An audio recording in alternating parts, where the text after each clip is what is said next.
Hey everyone, this is Candace from the Hot Bohemian, and today I'm going to show you how to make a beaded hammered band. This one right here is gold fill, but today I'm going to be working with sterling silver. So what we're going to need to do is we need a couple of tools to be able to make this ring.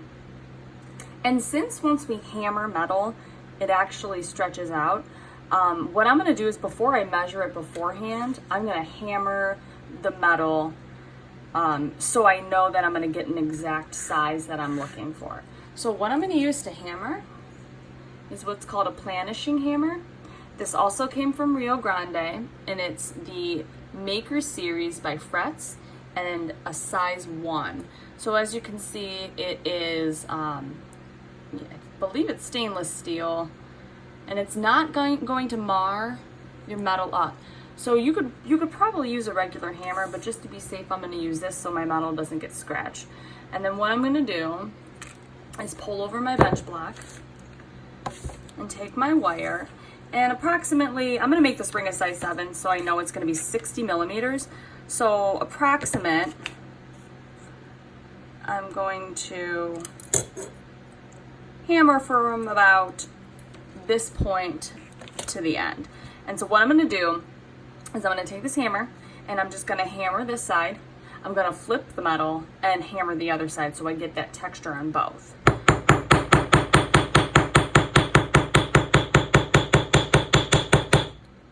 Okay, so my first side is hammered.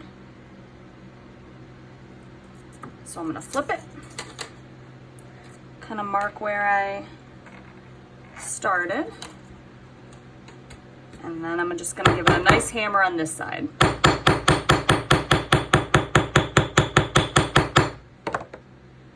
So both sides of the wire are now hammered and they're flat.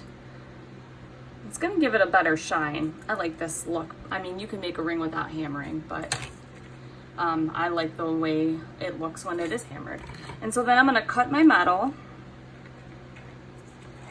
from where I began to hammer.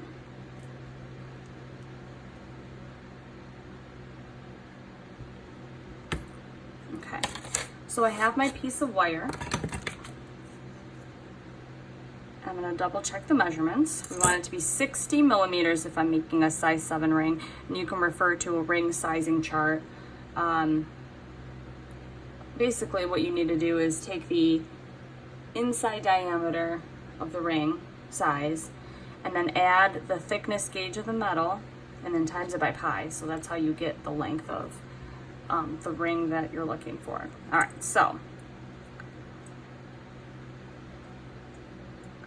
I may have cut it too short, so it's a little smaller. We can also hammer it out more to make it stretch a little more, or even stretch it on the ring mandrel. I'm gonna leave it like this because this is just for a demo. And so what I'm gonna do now is take a file and file down the edges, because once you cut them, they get a little rough. So I'm going to go ahead and file these down, and then we'll proceed to the next step. Okay, so I was able to actually hammer out this piece of wire a little bit more, and so it's now actually the perfect size that I need. So hammering your metal does stretch it, so be wary of that. That's why I usually do it before I end up creating the ring, so I'm not making something that's too large where I'd have to go in and recut and solder and all that. So I hammered it a little more. This is what the texture looks like. You also want to make sure that when you're filing, you get your ends pretty flush. Make sure they kind of look like the shape of one of the balls, because this is going to be the seam that we solder, and you want it to look effortlessly, you know, when you have your finished product. So for this one right here, you know, it's hard to see the seam because they all the little balls look pretty even, and where I sanded the joint was pretty good. So now we need to turn this into a ring. Now be careful with the beaded wire. There is a chance that it cracks. The reviews on Rio Grande, a lot of people say that they're bending their beaded wire and then it cracks in half. And so there's different types of ways to be able to make a ring. And most recently, the way I like to make a ring is by bending it around my ring mandrel. A lot of times you bend it around and then you take your pliers and you make a D shape with the ring. That's not what I'm going to do today. I find this method for any type of ring a lot easier than the D shape, because then you have to bend it back out again and do a bunch of extra steps that just aren't necessary. So I'm gonna find the 7 mark here on my ring mandrel, and I'm just gonna take my ring and bend it around.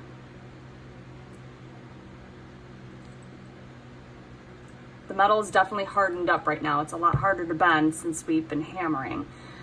So I get to the point where I'm super close to the pieces touching. So I'm just gonna keep working it until they do touch. And I can use a mallet to kind of hammer down to get these guys to touch or close to it. Okay, so it's pretty close right here. So I have a ring that's almost the shape of a ring. I'm just gonna do a little bending, may even use some pliers to kind of push them a little closer together.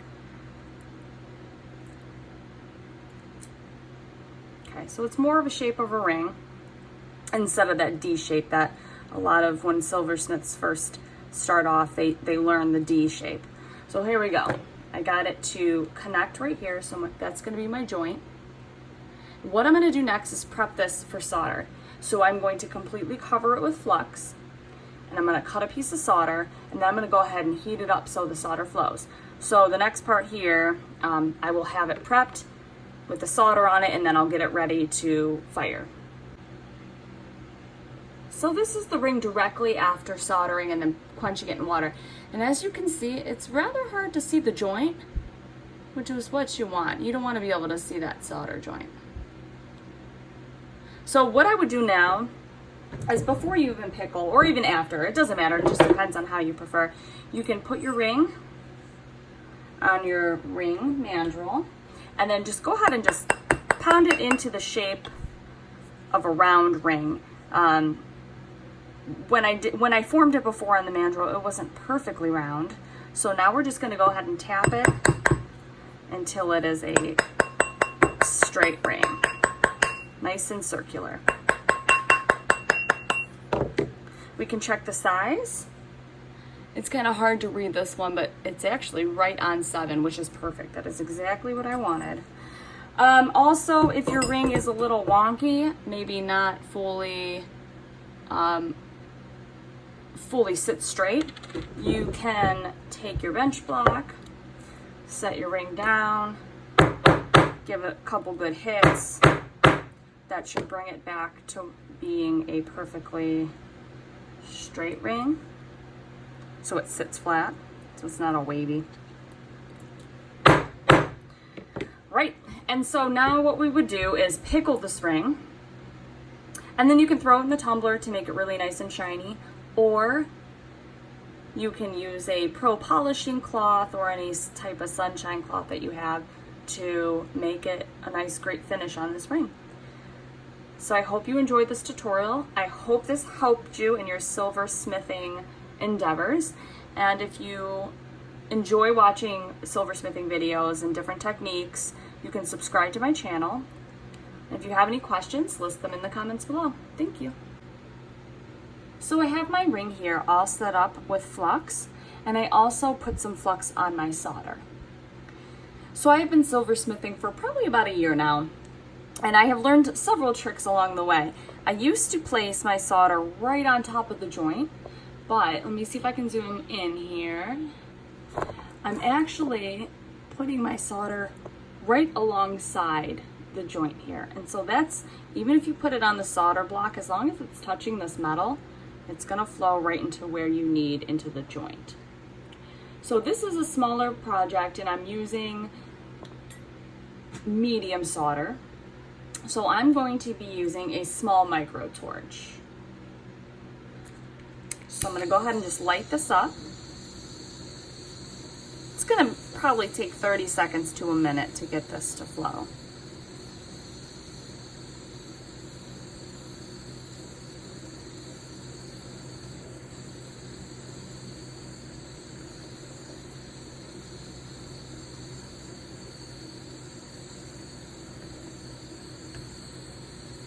you're wondering, I got this revolving annealing pan from Rio Grande, and it came with the stone in here that you see.